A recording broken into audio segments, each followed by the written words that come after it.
take another example. Picasso and Evie are both located at origin. Okay. At time t equals 0, they both start moving. Picasso moves with a velocity this, Evie moves with a velocity of this. Find the distance between the two after 10 seconds. So students, it looks one dimensional motion, right? So this is our x-axis, this is our origin.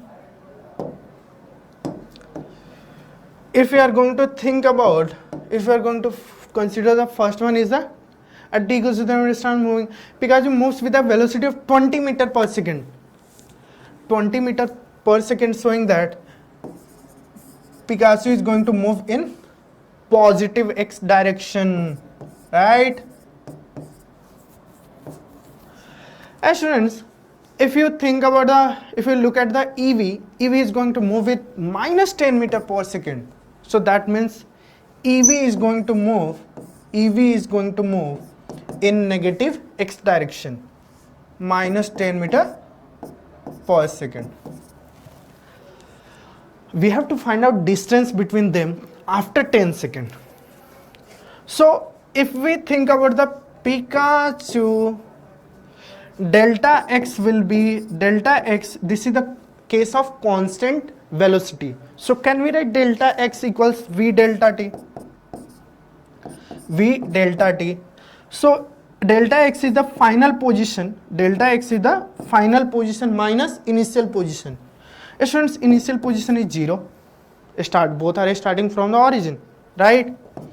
And velocity is 20, and after how much time? 10 seconds. So final position for Picasso will be 200 meters. And if you are going for EV,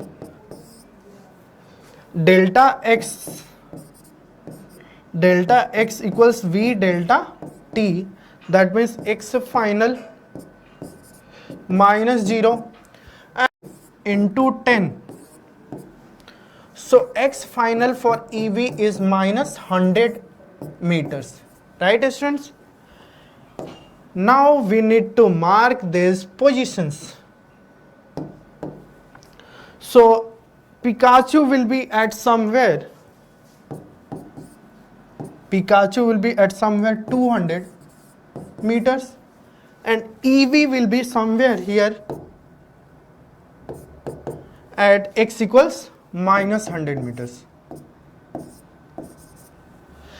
Now distance between them, you will see distance between them will be this, right?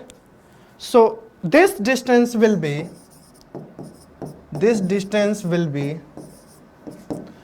200 minus 100.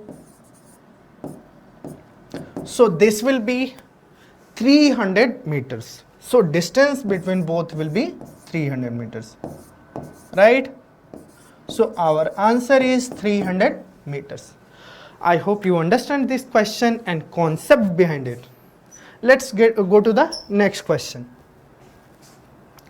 Next topic our will be acceleration. Till here we were talking about having constant velocity, right? So we can apply in the case of constant velocity delta x equals v delta t. Stay connected with me and we will learn in the next chapter, next part, acceleration, involving acceleration.